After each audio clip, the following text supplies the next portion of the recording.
Kalian pernah nggak sih mendengar cerita tentang aksi bully di kampus? Tentunya itu adalah tindakan yang tidak terpuji, Wak. Selain bisa meninggalkan perasaan trauma, dalam beberapa kejadian tertentu, aksi bully ini juga membuat korbannya itu tidak tenang. Seperti di kisah yang akan aku ceritakan malam ini, Wak. Cerita yang datang dari seorang dosen sebuah perguruan tinggi swasta yang mengalami kejadian horor yang konon katanya teror itu tuh berasal dari aksi bully itu. Nah, penasaran dengan gimana kisah selengkapnya? Jadi tanpa berlama-lama kita langsung masuk aja ke ceritanya ya. Check it out.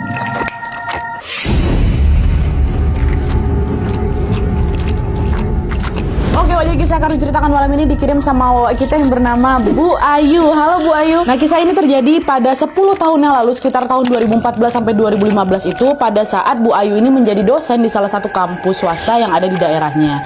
Dan jujur karena kisah ini tuh berkaitan dengan instansi yang masih berdiri sampai sekarang, aku mau disclaimer dulu kalau semua nama dan lokasi di dalam cerita ini sudah aku samarkan. Ada juga beberapa yang gak aku sebutin gitu ya. Oke, lanjut. Jadi ceritanya pada suatu hari, pada saat itu tuh Bu Ayu ini pertama kali masuk kerja di kampus ini. Nah, seorang petugas dari bagian administrasi pun segera langsung mengantarkan Bu Ayu ini masuk ke ruangan dosen. Dia kan hari pertama lah gitu ceritanya kan. Nah, di ruangan itu ada 3 deret meja dosen yang masih kosong di barisan belakang. Nah, Bu Ayu lalu diarahkan untuk menempati meja yang di tengah. Nah, sambil mempersilahkan Bu Ayu duduk, si petugas administrasi itu bilang, "Bu, sebelumnya meja ini tuh ditempatin sama Bu Citra, tapi sekarang Bu Citranya udah nggak ngajar di sini lagi, Bu. Gara-gara dia udah diterima jadi dosen PNS di kampus negeri." "Oh gitu ya Mas ya. Ini mejanya udah bersih, udah rapi pula. Berarti barang-barang Bu Citra udah pada diberesin semua kan ya?" kata si Bu Ayu kan. "Oh iya Bu, memang sengaja udah dirapikan semua supaya bisa langsung ditempati sama Bu Ayu." "Ya udah, kalau kayak gitu saya pamit dulu ya Bu ya," kata si petugas administrasi itu.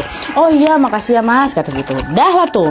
Nah, setelah petugas administrasi itu pergi, Wak, Bu Ayu pun biasalah dia langsung nata barang-barang bawaan dia di mejanya bekas Bu Citra itu. Lalu pada saat lagi beres-beres itu, Bu Ayu ini sadar kalau ternyata tepat di samping mejanya, Wak, ada satu loker besi yang terkunci. Jadi bentuknya tuh macam mirip brankas lah gitu kalau kata Bu Ayu kan. Ini nih pasti lokernya Bu Citra dulu nih. Tapi kok kuncinya nggak ada ya? Di mana ya kuncinya? Harusnya kalau Bu Citra pindah dan juga bawa semua barangnya, loker ini jadi punyaku nih. Tapi kok nggak ada kuncinya? Kata si Bu Ayu. Tapi setelah dicari kemana-mana, Wak, kunci itu tetap nggak ada. Aku cari di laci nggak ada, Nadia. Aku cari tempat-tempat lain nggak ada. Ini kan harusnya jadi punyanya si Bu Ayu kan, bisa naruhin barang-barang penting lah gitu. Ini nggak ada kuncinya. Nah, di situ Bu Ayu mikir, oh ini mungkin lokernya masih dipakai orang lain mungkin, makanya dikunci, ya kan? Dah, Bu Ayu pun nggak ambil pusing lah dengan loker itu. Dia pun segera menyibukkan diri dengan berbagai persiapan mengajar. Meski jadwal mengajarnya itu cukup padat, Bu Ayu berhasil melewati 2 minggu pertamanya di sana dengan